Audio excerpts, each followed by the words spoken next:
I am your host, Alexandria Robinson, and I am so excited that you have joined me for episode number 9. Episode number 9, I'm kind of getting sad because we're getting to the end of the first season. Only one more episode to go, but I might drop a bonus episode for y'all.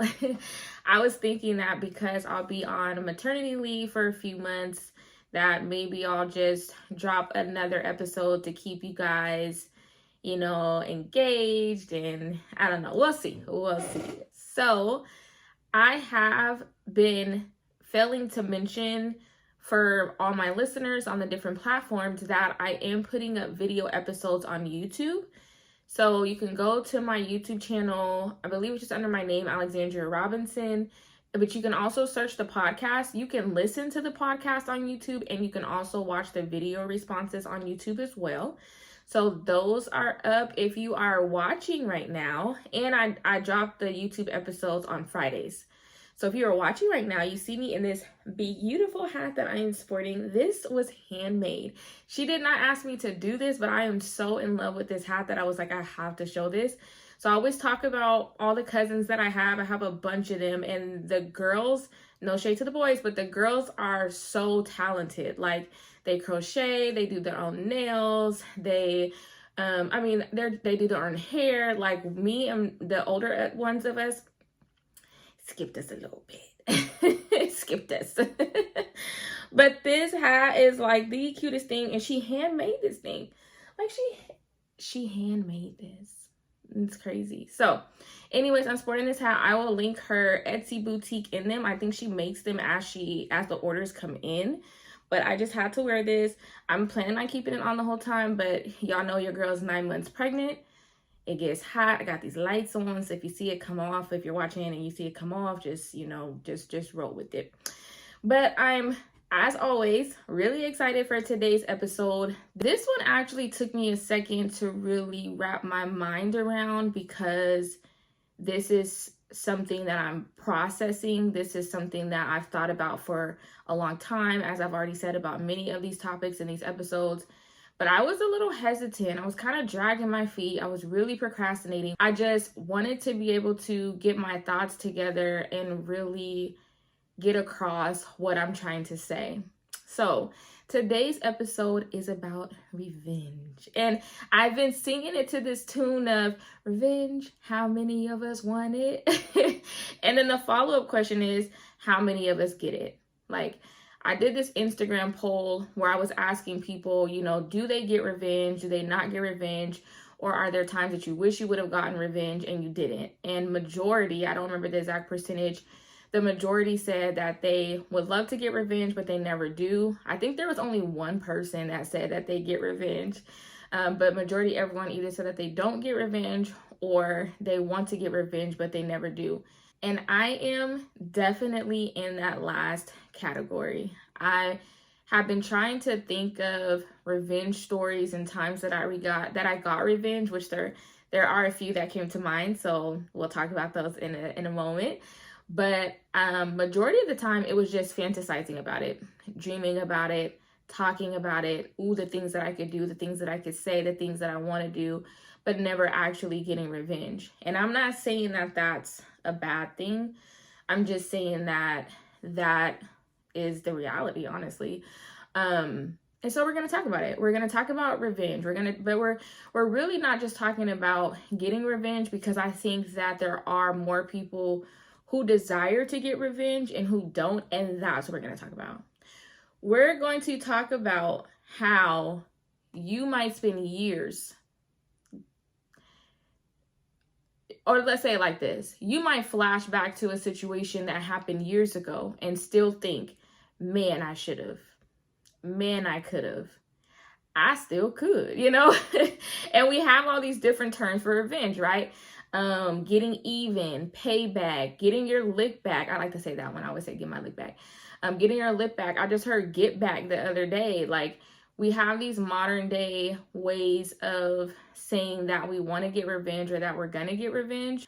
And so we're going to spend some time talking about why revenge, like why we chose to talk about this topic. What is revenge? I know I like to define my terms and make sure that we're all on the same page when it comes to the context.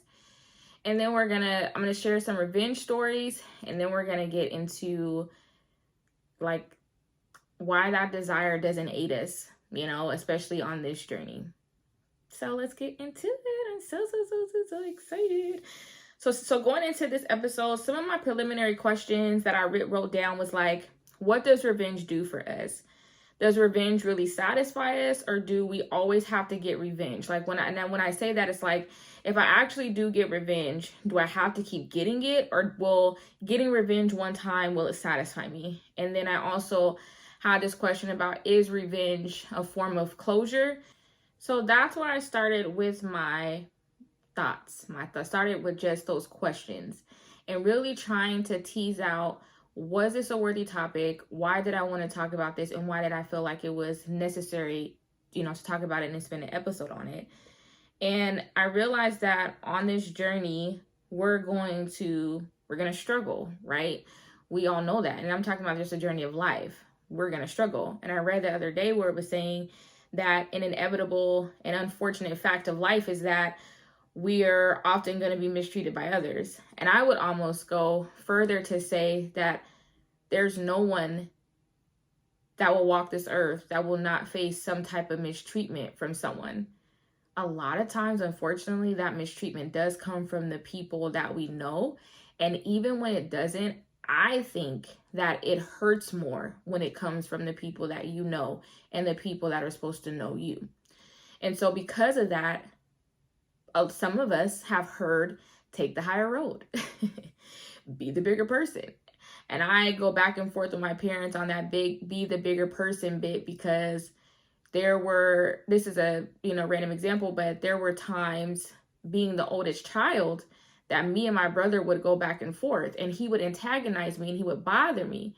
And my parents would constantly say, well, you're the older one, be the bigger person, be the example. But I'm like, at what point does he get punished? And I'm not saying that he never did, but majority of the time it was like, I had to be the bigger person. I had to take the higher road. And that doesn't always feel right when you're watching somebody get away with doing something to you that kind of deserves to be dealt with, called out, talked about, right? And that, from my childhood experience, has not changed. I have had so many encounters with people, family, friends, strangers, colleagues, especially those group projects in college, child. They always want to test your patience. But I've had so many experiences with people where they've done something and you want them to feel the way you feel. You want them to hurt the way you hurt. You want them to experience the pain that you felt from the things that they've done to you. And what I'm questioning today is, what happens when that feeling doesn't go away? What happens when we're looking at situations from 10 years ago, 12 years ago, 5 years ago, that still bring up the emotions that we felt when it first happened? How do we deal with that? And why is it important to deal with it, honestly? And before we get into kind of like the definitions and stuff of revenge, I do want to say that revenge is like the climax in a lot of situations. So typically you don't start out just wanting to get revenge. It typically, there's maybe like a conversation that happens in an argument, or someone does something. You do confront them, right? They don't own up to it. Whatever it is, it's like revenge is kind of that climax, that step beyond. But I believe that revenge comes after those emotions have festered within us and have not been dealt with. When you're someone like me who doesn't get revenge but dreams about it, I have a really big imagination. I make up a lot of stories in my mind. And when a situation goes awry or something happens, I will make up some kind of story. And honestly, it's just natural. Some type of story will happen. But sometimes the story's not good enough. Sometimes you want that to happen like in real life. Or sometimes I'll even put it on God. Like, well, God, you get them. And then when that doesn't happen, I'm like, well, dang, they just going to get away with what they did forever. Like, that's crazy. And I've had way too many fighting dreams, like way too many dreams where I'm just mollywhopping someone, like, so when you have all of that like festering inside, I think for me, I'm reaching a place where I'm like, I actually don't want to keep waiting for revenge to happen, even if I don't do it. Like, I don't want to keep waiting for someone to get their lick back, so to speak, or for something to happen to them. I want to figure out what I can do to help myself with those feelings, why I'm having those feelings, and move past it, honestly, right? What does it say about me that I am seeking revenge without wanting to get it? What does it say about me that these feelings are festering inside of me, right? So anyways, those are some of my like preliminary thoughts, some of the things that I've been thinking about when it comes to this topic, and really asking myself, like, what good would revenge do? And would I ever be satisfied? Or is it going to be a never-ending cycle? So this episode, y'all, is for me as much as just for y'all. Like I always say, we're in this together. We really are. So let's start to define some terms. We look at definitions. I go through definitions. We look at definitions to help give us a guide. I like to put things in context, because when I say revenge, you might think something else, right? And that's fine. But when I'm talking about it on the podcast, I want to make sure that we're all on the same page when it comes to, how we're defining the term and what we mean. And then we move past the definition, because the definition doesn't always encompass how that plays out in real life. So we'll move past the definition to kind of look at some real life examples, which revenge is not that hard to think of. Again, you can probably think of several movies that talk about revenge. And so that's what we'll do, right? We'll look at that. We'll try to apply it in real life. So revenge, the definition from Webster, is the action of inflicting hurt or harm on someone for an injury or wrong suffered at their hands. So the action of inflicting hurt or harm on someone for an injury or wrong suffered at their hands. Another way that they put it was an opportunity for getting satisfaction. So the in revenge is from late Latin, and it's the part of the word that expresses intensive force. So the is expressing intensive force. I say that because revenge is intense from your emotions, and it's supposed to hurt. When you are getting revenge, seeking revenge, wanting revenge, and I was kind of put it like when you actually act out revenge, not just the wanting it, but when you act out revenge, it is supposed to hurt, and it comes with deep and intense emotions. So some of the synonyms of revenge are payback, which we've already said, retaliation, retribution, and then, like I said, we have these cultural terms: getting even, lick back, your get back. I just heard that one the other day, and I really liked it. Get back, lick back. Getting even. So those are some plain kind of cultural ones that we use, right? There's obviously probably more. And then the antonyms of revenge are mercy, grace, forgiveness, and leniency. And we're going to come back to forgiveness, which is said to be the opposite of resentment, but we're going to come back to that later. So examples of revenge. We see revenge on these bigger scales: wars, battles, even in law, right? Or politics, I should say, like law, politics, right? You see it in like institutions. You see it in campaigns, right? And I'm not just talking like political campaigns, but even school campaigns. Like revenge can be carried out on this big scale, but then we also see it in siblings, like I mentioned, parenting battles when you're going, or custody battles, parenting custody battles. Those divorces, woo, child. You see it in friendships, or when your friend becomes your frenemy or your enemy, right? But even in friendships, though, people will get, or, let's put it in air quotes, friendships, right? Like you see it, churches, businesses, which, can be on a big scale, small scale, depending upon the size of that business or that church. You have church rivalries, you have business rivalries. We're even seeing it now with these diss tracks. I don't know if y'all keeping up, but we're seeing it now in the diss tracks and the gossip blogs.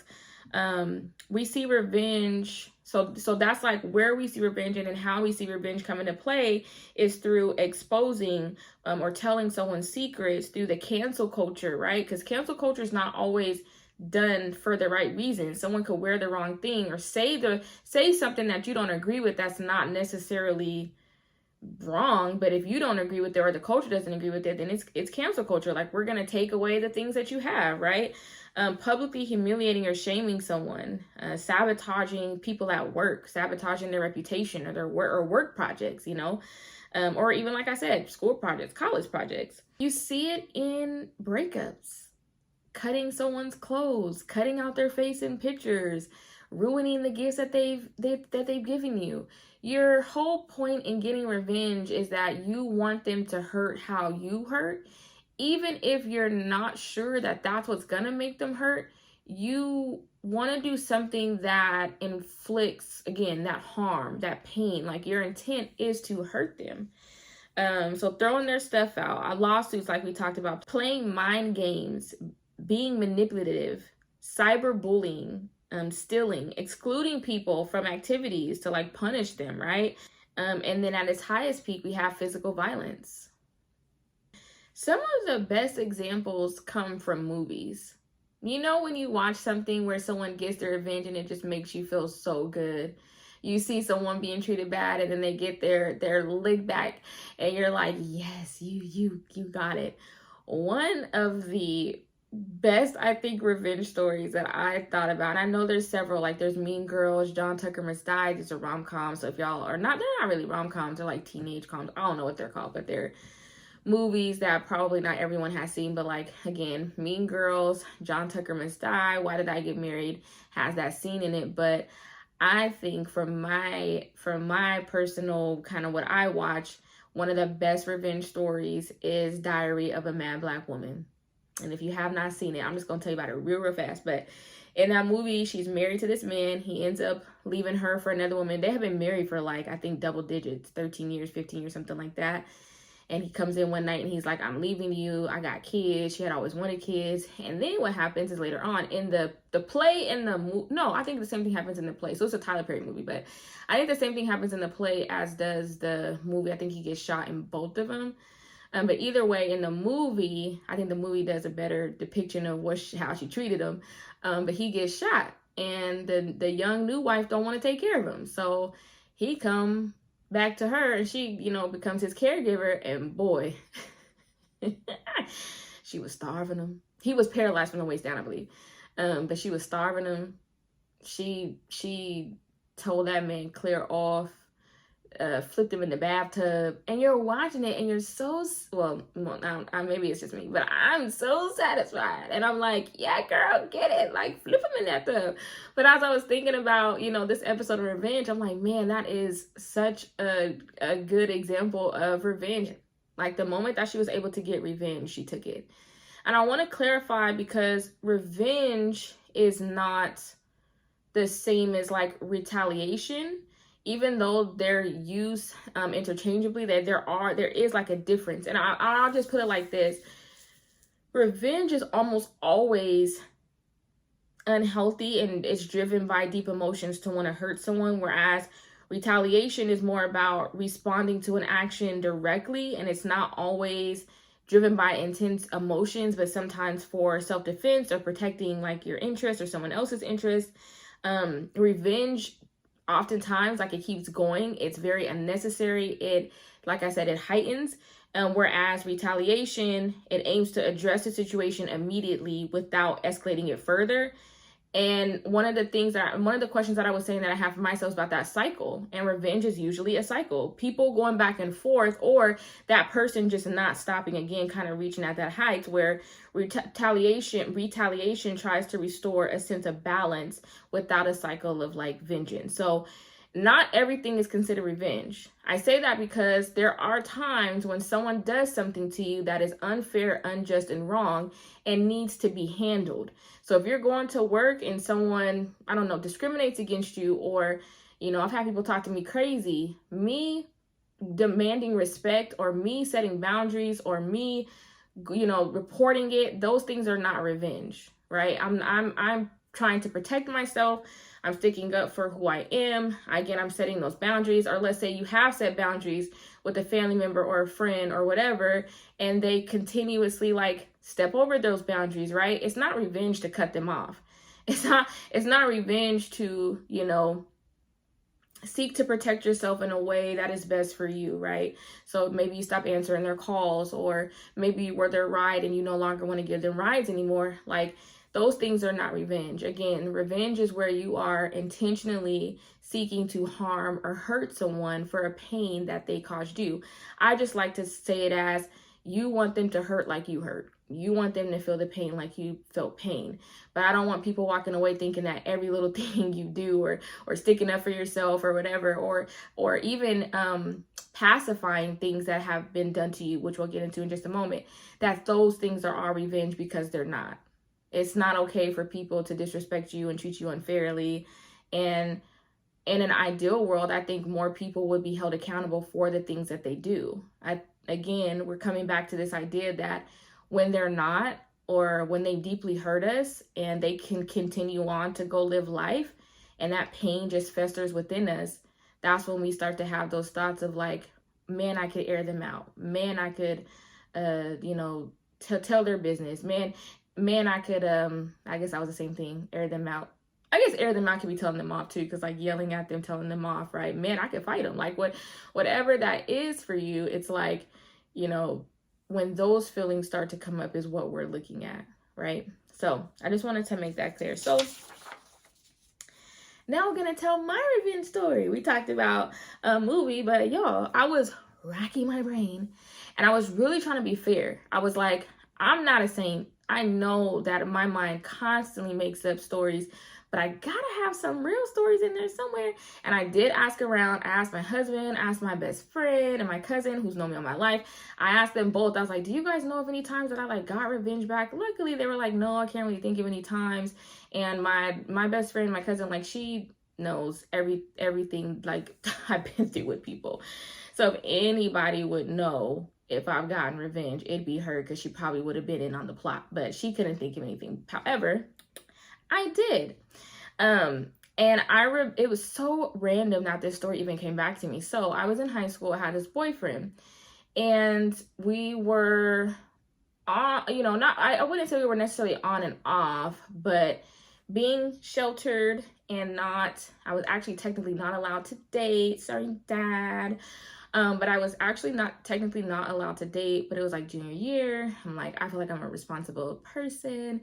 So I started dating this guy that a lot of my friends warned me about. They were like, you're a decent person, like, don't do this. But in my mind, I genuinely thought that I could change him. I genuinely thought that I would have an effect on him. I hadn't had a lot of experience in relationships and dating, so I didn't know that that was a myth. But I was like, I'm good. I got this. And so towards the end of the relationship, I'd already been cheated on like a couple of times. I had girls actually like intentionally throw themselves at him to prove to me that he was not good. This was back in the day. I think we had MySpace. I'm pretty sure it was MySpace. I don't think it was Facebook. I'm pretty sure it was MySpace that we had. And one of the girls on the cheer squad that I was actually supposed to be friends with had this like picture coupled up with him, and him and I were not, I can't remember if we were like officially together, but either way we were definitely still in contact, definitely still talking, trying to work out our little relationship. And then I see this picture pop up, so I take the picture. I'm like, oh, you want to embarrass me, so I'm gonna embarrass you. So I took the picture and I had his login information. So I log into his account. I changed his profile picture to the picture of her and him.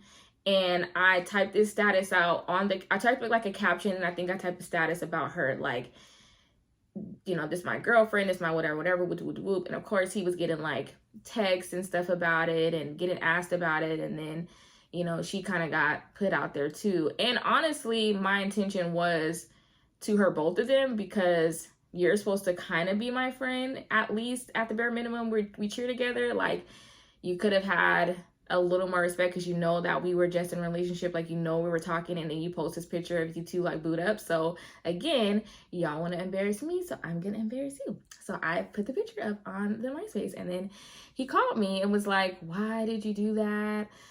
And I was like, because, like, you might as well put it out there that you two are together. And he's like, no, we're not together. I was like, I was not having it. I was not hearing it. I was a scorned woman in high school, talking about a scorned woman. And when he asked me about it, I was like, heck yeah, I did it. Like, what? I don't know what you expected me to tell you, but I did it, and I'm proud of it. And of course, it's a bunch of, we're not together. You know, you're still my girl. Da, da, da, da, da. And I was like, you know what? I'm good. So that was my one of the times that I actually did get revenge. I shouldn't say unfortunately, but I do have more stories of times where I wanted to get revenge, or I don't want to say should have gotten, but again, I'm still dealing with those feelings where, like, I should have gotten revenge on somebody and then I didn't. Those times outweigh the times that I did. And like I said, I couldn't come up with too many stories, but you can see revenge on these big scales, like I said, wars, battles, politics, but we can also see them at our own level, the things that we would do to get revenge, which I think is a good question to ask yourself. If I could get revenge, what would that look like? And a lot of times it's not this grand plan like the movies make it seem. It's something very simple, like tarnish your reputation, and I have I did that in college, in a sense, where I still struggle with whether I was wrong or right, because what the girl did, I feel like, was worse than what I did, in lying on me and my friends, and when confronted about it, not telling the truth, and that really irritated me. So I didn't necessarily go around offering the information up. But anytime someone asked me, I didn't hold my tongue back. I definitely let them know how I felt. And I definitely wanted her to know that I said what I said. That was one of the few times, very, very few times in my life where I wanted to fight someone so bad. So bad. And if our male friend, shout out to Hampton, if he wasn't there, I probably would have fought, because I was just that angry and upset. So because, okay, I'm not going to physically fight you, and this is in college, so you kind of do dumb stuff in college. I'm like, well, anybody that asks, anybody that brings up your name, they're gonna know. So my goal, was to definitely tarnish her reputation. And we had like a class together where she would come into class and like sit in the corner and not say anything. I wanted her to feel that intimidation. I wanted her to feel that heat, right? But looking back at that, on both situations, it didn't do anything for me though. And I think that's the illusion of revenge, is that you can get revenge. I've gotten revenge. I'm sitting here telling y'all, like, I've gotten my revenge. I've done things to hurt people, embarrass them, call them out. And at the end of the day, I want to lie to y'all so bad and say it made me feel better. And actually, I won't lie. In the moment, it definitely made me feel better, but it didn't fix the situation. Posting them pictures of that boy on that internet didn't change him being faithful to me. He was still the same old boy right after that. And so much so that there was nothing to go back to. And it didn't change my dynamic or my relationship with the girl, because we were never that close to begin with. I probably should have done a little more research into, who she is and, just her character before even accepting her offers, or accepting her fake relationship, friendship, because she was just so desperate for attention. It's like there were things on my end that I should have done better, but at the end of it, did what I did to them help me? No. It kind of frustrates you because you want to do more. You're like, and I like I said, y'all just heard me say it, I wanted to fight her. That's like the ultimate thing that I could have done, was like physically put my hands on her. So since I cannot do that, then this is what I'm going to do. But either outcome, whether I fought her or even talking about her reputation, it doesn't stop people from being her friends. It doesn't stop her life from moving on. Like, I wasn't really doing as much damage to her as I was, I think, to myself by keeping up that energy and that negativity. And that's the whole point of having this episode, right? Is that I have to, together, we have to cope with not getting revenge. We have to confront it call it out, and find a place within us where we have peace about not getting revenge. Like I said earlier, forgiveness is the opposite of revenge, but before you even get to revenge, before you get to forgiveness, there are first those feelings of anger, hurt, resentment that come, and those things undealt with, those things, those emotions uncontrolled, is what then leads us to wanting to get revenge, leaning into them instead of pulling away from them. So instead of pulling away from instead of pulling away from anger, instead of pulling away from bitterness, instead of pulling away from resentment, right? I leaned into it. And the more that I leaned into it, and the more that I was unsatisfied with the fact that people would get away with stuff, the more that it led me to act upon it. And I wish that I had time to go through so many scenarios of things that have happened to me, things that I found out like later in life that close friends did behind my back when we were, at the peak of our relationship, just things that I felt like they did to, I don't know, maybe hurt me, but I didn't find out until later. I don't know what their motive was, but just things that I found out later that I was just like, dang, like, y'all. And I'm not trying to be the victim. It honestly really is just my reality. And I'm not saying that I haven't done things to people, because obviously, like, I have, but just looking back at some of those situations, I'm like, man, the things that I could say, the things that I could do, the things that, like, I don't know. I really could just go on and on, but that's what I want to stop. I want to stop fantasizing or replaying some of these situations in my head where they bring up those negative emotions. I don't mind the memories. I don't mind remembering. I don't mind knowing, because it can keep me from forgetting the character of those people or why I walked away from a situation. So I don't mind that. I'm not saying that anger, resentment, those things are bad either. Even the Bible alludes at the fact that, you can be angry, but control that anger to where it doesn't lead you into action. Be angry and sin not. And so for me, it's like, I'm not telling you to take those emotions away, but you have to confront them, address them, kind of like grab them at the reins when you first start to feel them, or else we do reach this place of deep uncontentment within ourselves, because we start to look at all the times when I should have got my look back, when I should have, coulda, woulda. And that's where I want those feelings to leave. I'm okay if the memory comes up. I'm okay if I think about it. I'm okay if I see the person and I remember you did me wrong. But I don't want that feeling of like, you did me wrong and I left a lot on the table and I still can't wait till the day you get hit by a bus or somebody else does what I should have did. I just don't want that feelings. It's damaging me and hurting me more emotionally than it is them. Some of those people may not even remember what they done to me. Some of those people, and you'd be like, how can they forget? But some of them, who knows what was going on in their lives? Who knows why they are the way they are? And sometimes you're dealing with people with such bad characters that it's just who they are, right? Like, but I don't want to be kept up. I don't want to be walking around with a bunch of resentment, anger, and frustration within me. And so we have to face those feelings. And I think what keeps us from doing the opposite of revenge and forgiving people is just letting those things, those strong emotions fester, like letting them sit there unsettled. And again, not going deep within ourselves and looking within ourselves to address, why do I feel that way? Why am I having these dreams? Why am I having these thoughts? Why do I feel unsatisfied? And we can mask it as closure. Sometimes we are saying that revenge is a part of closure, that like, okay, if I get what I get from them, then, or if I can get back at them, make them hurt, then I'm good, like it's done. I just think that it doesn't work like that.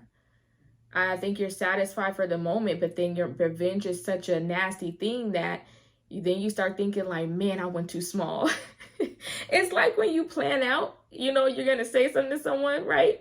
And you're like, I'm about to tell them this, that, and the other. And then you get in there and you don't say it. And then you're like, you feel good in the moment because you're like, okay, I took the higher road, or I said what I need to say, or I said everything. But then the more you start thinking about it, you're like, nah, I should have said this, I should have said that, I should have did this. It's like you have to, deal with it head on. You have to not let it just sit there. And so looking at so how I kind of see this is you have this resentment, right? Which resentment is holding on to negative emotions and grievances, which can lead to increased stress, hostility, and more, obviously, if it's not addressed or resolved. And resentment can stem from many things: expectations, betrayal, rejection, exclusion, unresolved conflict. And those last two are really big for me. I'm so afraid of rejection, and I leave a lot of conflict on the table, but resentment can come from a lot of those things, right? And so in my mind, it kind of works in this step-by-step motion where you have resentment, where you start with resentment, or something happens to you. Let's go back to the action. Something happens, you're hurt, someone does something wrong to you, right? That you perceive as wrong. Like you perceive that like it's something wrong that they've done to you. And then you have these emotions that say in anger, bitterness, and then you have this resentment, right? This holding on to those negative emotions and those grievances, those things that have happened to you. And then when undealt with, it leads you to get revenge. Whereas when you deal with the resentment, the hope is that you will look at that resentment and then you could forgive. Resentment plays a big role into forgiveness, but I would say that revenge is the action item, whereas resentment is the emotion that leads us to, and the feelings that lead us to getting revenge. So you kind of have these two paths. I can work towards forgiveness, or I can keep these feelings of revenge. And I read I just read so much on forgiveness and how to be a better person, how to treat people fair.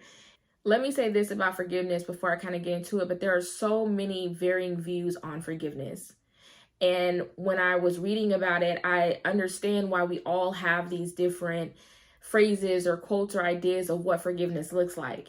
Forgive and not forget. Forgiveness is forgetting. Forgiveness is getting rid of all your emotions. Forgiveness is getting rid of your emotions in moderation. Forgiveness is just confronting it, right? Some of the consensus between a lot of philosophers, and I agree with this too. So I'm going to share the things that I agree with on forgiveness. I can't get into all of the nuances, but I just want to hit on this for a second. I do believe that you can forgive in private, because the forgiveness is something that happens inward with you. It doesn't always manifest into an action item, but it can be actionable. So it can be you saying, I forgive you. It can be you reconciling a relationship, but those things are not required for you to forgive someone. And oftentimes we talk about how forgiveness is done for you. I think the thing about forgiveness when it's done for you is that when you are forgiving someone, though it's helping you to heal inside, you also have to view that person differently. When you forgive them, you're kind of realigning them back with, this is a person that is at least worthy or deserving now of being looked at as a human, being treated in a way that may be better than what they deserve, but I'm not viewing them as how I viewed them before. That does not mean that we have to be friends. That does not mean that what they did was okay or excusable, right? But it does mean that I have to not only change something within myself, but I have to look at them differently and not carry that same resentment and anger towards them to where I kind of am seeing them in this completely negative way. And like I said, I always welcome hearing you all's thoughts. I don't shy away from that. So if you disagree, if you have a different thought, definitely let me know. One of the big things that I learned for myself was that I have condoned a lot of action that I thought I forgave. And in the article that I read, they were saying that when we condone an action, we say in effect that it wasn't really such a bad thing to do.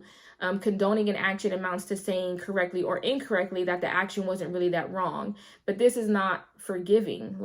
You condone and you look the other way in a sense, but that's not the sense of forgiving. And I was like, dang, I think I've condoned more actions than I actually have forgiven people for things. And that is probably why much of me still hurts and is pained by the things that people have done, is because I have not truly forgiven them. I've just condoned what they've done. I've just looked the other way. I've made excuses for it. I've said, oh, it really wasn't that bad, when clearly I'm pained by it. It had to have some sort of effect on me. And then another big one that I really love that I just want to say again is that forgiveness, I think, especially in church, we think that forgiving someone equals reconciliation, and that is that's not the case. Reconciliation is not necessary. It's not a necessary condition for forgiveness. Not reconciling could actually help you. There's a couple of reasons why you may not reconcile with someone. Like, they also may not want to reconcile, right? Like, they may not welcome that. Then what do? But the point being, again, I just want to stress, especially in those, again, like I said, Christian circles, is that we make forgiveness and reconciliation equal, and they're not the same thing. They're not required to go together. I think if you reconcile, there has to be some sort of forgiveness. I do think that. But in order to forgive, I don't necessarily need to have reconciliation or reconcile with someone. And I want to make that clear. One of the people that I agreed with the most was Bishop Joseph Butler. And so I'm going to read this. He talks about how resentment could actually help us. And I mentioned that earlier, that like resentment, anger, sadness, our emotions, they point us in a direction that we need to be paying attention to. I don't ever say like shy away from those feelings or try to act like they don't exist. I think you should lean into them in the sense that follow their direction. Don't let them intensify, but like, that's why we say dig down deep, address them, find out what's going on, ask yourself questions, because they will lead you. They will give you answers that you may not have known was there. And so Bishop Joseph Butler, he says that resentment, it can help us deal with those who have harmed us, and it could motivate us even to protect ourselves from wrongdoers, right? Like I was saying, you or maybe I didn't say that, but it can help you now and in the future to remember why you've kept yourself away from certain people, why you've made certain decisions, right? And so I'll read this. He says that resentment can be dangerous, but it is not resentment as such that is the problem. Rather, he claims that when resentment is allowed to become excessive, it can easily lead an agent to pursue revenge, not as a means to producing some greater social good, but as a self-gratifying exercise that seeks the misery of our fellow creatures or fellow humans. But to let resentment carry one this far is to violate a general obligation to benevolence. To forgive, then, is simply to prevent resentment from having this effect on us. And so then he says that in part of the forgiving process, or in order to forgive, you have to forswear revenging. So you need to get rid of this desire to want to get revenge, and that a moderate level of resentment like is okay. And I agree with that. There's no way that we can get rid of all of these emotions just snapping our fingers. We need to address them. We need to lean into them. We need to see, why is it that I feel wronged? What is it that was done with me? But then we have to learn how to deal with those things. If I cannot have a conversation with this person, if I can't resolve this issue with this person in a civilized manner, then I need to figure out how to accept that for myself and not let that resentment just sit there and lie dormant and then lead me to want to do these things. But I'm sure many of you, like the many people in that poll, you're just dealing with the feelings of it. You're not actually a person who sought revenge, or maybe you are, and that's okay, right? We've all done things. My desire for this episode was to start to get us really thinking about, how do I start to process these leftover feelings of wanting to get the revenge? And I think it starts with, number one, confronting those situations, especially if they're old. I would go back through, think about that situation from beginning to end. I would actually ask yourself, if you could get revenge, what would it have looked like? And then I would ask yourself, would that have been satisfying? Like, sure, in the moment, but what would that have done for your life? And has that situation really affected you that much that you still to this day seek to want to get that revenge? And then I think you move forward in addressing those feelings, but then you have to try to forgive. And then it's not forgiving yourself. We're not talking about self-forgiveness.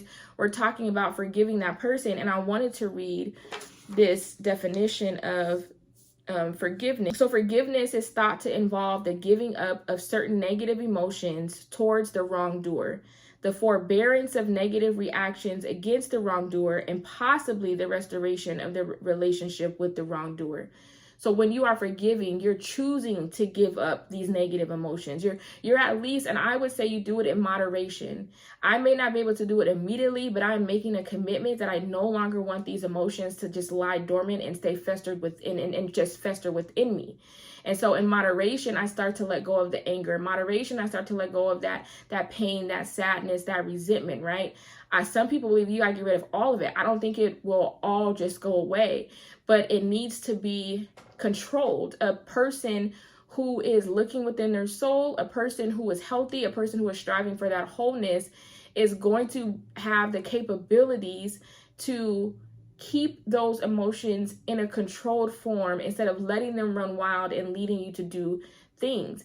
And how does a lot of things start for us? They start very small. It may start with you doing something very small, and then you get that little bit, that feeling, that feeling inside of, oh, that felt good, or oh, that, and then what happens? People escalate. It happens all the time. They escalate, whether it's a good emotion that you lean into, whether it's a bad thing that you lean into. I'm trying to say that it starts small, but it can grow. And that's what we want to address. And that's what we want to avoid. And that's what we want to start thinking about. Going back to my beginning questions, is revenge really satisfying? Will it keep me in a cycle? Why is revenge necessary? You know, asking ourselves those questions. And then I think for me, I would challenge you all on the same thing that I'm challenging myself on, is who do I want to be inside? You can't see that I want to get revenge. You can't see that I have all of these pains and feelings, right? I have to talk about them. I have to address them. I have to say them in order for you to know that I still struggle with what someone did to me 10 years ago. But asking myself, who do I want to be inside? How do I want to feel? I don't want to be on edge thinking, man, if I ever ran into that person, what would I say or what would I do? And then expect a negative experience, because then that affects me physically. My heart rate's increasing. I'm scared to go places. I'm keeping myself from stuff. It's like, no, I want to be a well-tempered person who has forgiven all of these wrongs that have happened throughout my life, who can walk in a room with any enemy, frenemy, or whatever, and be myself, be strong, be confident, say hello, and keep going, because it's beyond me. You know, or because I've grown, I've outgrown these things. And because my focus now is on being a healthy version of me. It's not about them anymore. They could say what they wanted to say. They could do what they wanted to do. But at the end of the day, it didn't stop my life. It didn't stop my progress. It hasn't hindered me from finding the love of my life. It hasn't hindered me from having 4 children. It hasn't hindered me from making progress on my job. It hasn't hindered my relationship with God, besides, you know, asking God why he created him and why he couldn't have dealt with it himself. Just kidding. But, you know, it hasn't hindered these major things in my life that matter the most to me. No one has gotten in my way so much so that it has stopped anything, even when they have tried.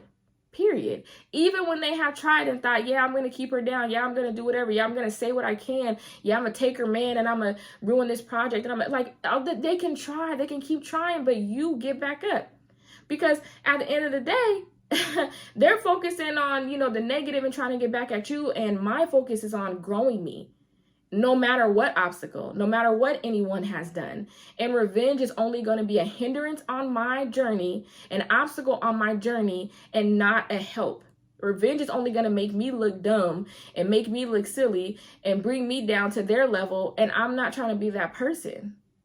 So I hope that this sparks some thoughts, some conversations. I hope that we can start addressing those feelings, because I know y'all have them. Y'all have them like me. It be random. It pop in your head like, man, remember when remember when John, he did that thing? Remember when Brittany, when she did that thing to me? Like, it'll happen at the most random moments. Or you might see something on TV, again, that feeling of satisfaction that you get from seeing people get their lick back, and you like, I want to get mine too. Like, we have to start looking at that, questioning it, following those emotions, so that we can understand what's happening inside of us, why we want that revenge so bad, and is this person really worth that? Is this person really that big in our lives that they deserve all this attention when they're probably not thinking about me? And if they are, I don't care, and I wouldn't know, because I'm not talking to them. It's just not worth it at the end of the day, in my opinion. And I'm learning how to, like, when they come up, because I can't address them all in one moment. So as they come up, my plan is to address them head on. Look at that situation. Why do you still have these feelings? Why are you still trying to get back at them? Do they even really matter at this point in your journey? Like, did it even really matter then? Sure, I could have said, did, could, would, whatever, but like, what difference is that really going to make? You're going to make someone hurt. Ooh. You know what I mean? Like, I'm gonna make you hurt, but even their pain will only be temporary unless you do something that's really, really damaging, and that's where you don't want to go, right? We want to be healthy people, looking within, loving ourselves, loving others, and seeing other people, you know, for who they are, while being able to address what's going on within us and grow. So I really do hope that this sparked some sort of thought, some sort of ideas. Again, if you have questions, comments, I love to hear them. Like, I love coming to have these conversations with you. I love these topics. I really hope that y'all are enjoying it. Again, we have one more episode in this season, and then I'll be on maternity leave, a little break.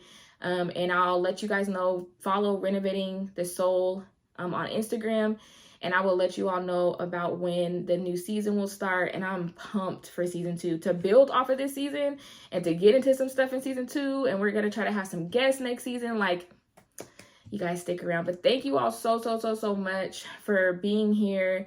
Again, let me know your thoughts. Email me, DM me, write me on social media. And until next time, let's keep doing the work to renovate the soul.